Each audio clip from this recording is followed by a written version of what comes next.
I made the mistake of separating the church from my faith at one time.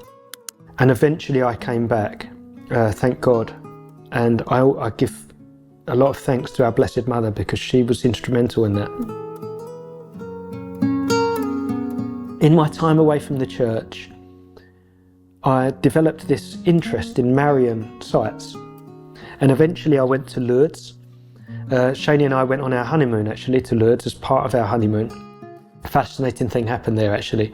We arrived in Lourdes quite late in the evening, and we said, well, we'll rest this evening and tomorrow we'll go to the grotto.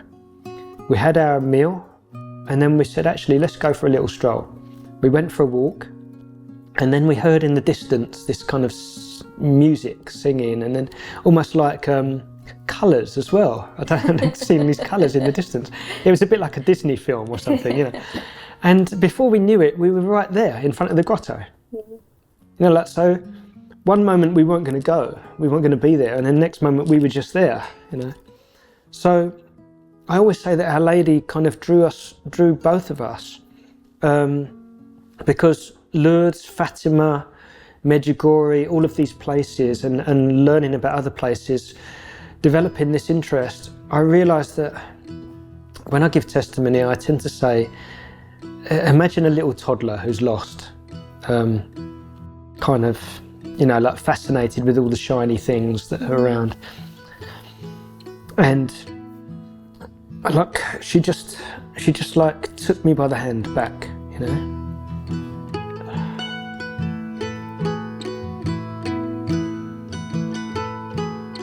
So take your time.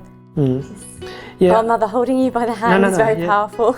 Yeah, and I think people make the mistake, you know, like, you know, Christians, when we sort of talk about the differences in the denominations and everything, and some people place Our Lady as a competitor, you know, to Christ, and she's, of course, we know she's not. She's always leading us back to Christ.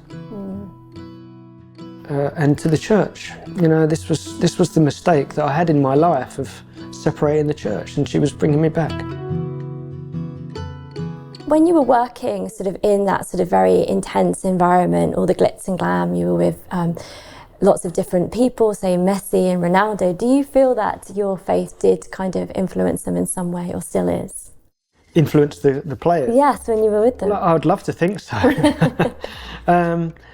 I'm sure I would have shared that I was Catholic with Ronaldo, and he is, his family is, and same with Messi.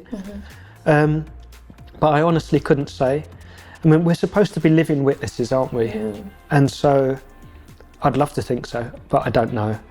And I think we don't know who we impact, and we don't. I sometimes think that we won't see the fruits, or we won't see the end result of so many of these things, you know.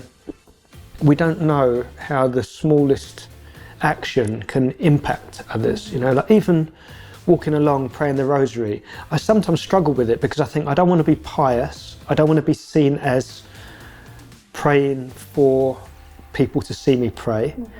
But on the other hand, I'm not going to hide my faith because I believe that this is for everyone. And even in what I wear, I want to spread the gospel in any way possible. And so if there's someone that sees me praying the rosary, it might be a Catholic whose rosary is just an ornament now and thinks, oh, I'm going to do that as well, you know. So yeah, I try to witness as much as I can. Yeah, as we say, people who sow also with tears reap with joy, and we never quite know the fruit from us just walking out and stepping out in our faith. But you are a great example. Thank you. So thank you so much for chatting with me here at Shalom World Night. It's been a pleasure. Thank you.